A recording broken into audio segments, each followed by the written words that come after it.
Workers found a submarine in a dried-up river, but what they saw inside left them speechless. It began as a simple cleanup job. Don, Kevin, and Carl were sent to help dry up an old river near a small town. At first, they found small things, old toys, rusty bikes, and broken tools. But then something large started to appear under the mud. A strange shape came into view. It was not a car or a boat, it was a submarine. To reach it, they dried the river completely. Now the whole submarine sat on dry land. It didn't make sense. The river was never deep enough for a submarine. Still, the three workers wanted to look inside. With flashlights in hand, they climbed in through the top. It was dark and full of dust. Nothing seemed unusual at first. Then they found a locked door. It looked newer and stronger than everything else. They tried to open it for hours but failed. They called a special locksmith. After 30 minutes, the door finally opened, but what they saw inside froze them in place. As the metal door opened, cold air came out. Don, Kevin, and Carl slowly stepped inside with their flashlights. What they saw looked nothing like the rest of the old submarine. The room was clean and had working lights. The walls were lined with machines, screens, and control panels. In the middle of the room sat a metal table with papers, a closed file, and an old radio. Kevin looked around and said, "This place is still alive." On one of the walls, a screen suddenly turned on by itself. It showed maps, charts, and video clips of people in lab coats doing tests. Carl opened the folder.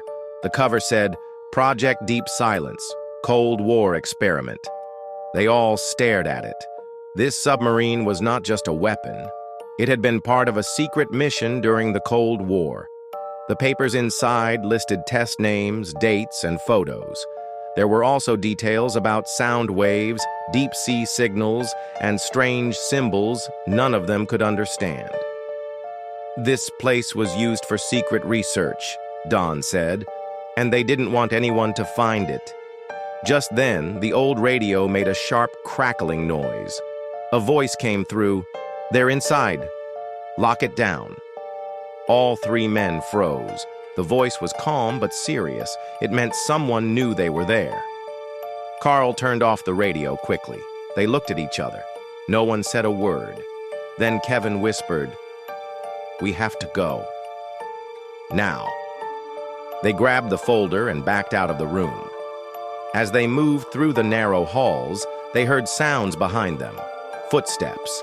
They climbed up the ladder and rushed out of the hatch. In the distance, black SUVs were approaching fast. Don didn't stop. He shouted, "Run!" They ran across the dry riverbed to their car and sped off without looking back. That night, they handed the file to the local police. Soon, real federal agents arrived. The area was blocked off and the submarine was taken over by the government. Don, Kevin, and Carl never returned to the site, but they knew what they saw was real. The Cold War may have ended, but some of its secrets were still buried, until now.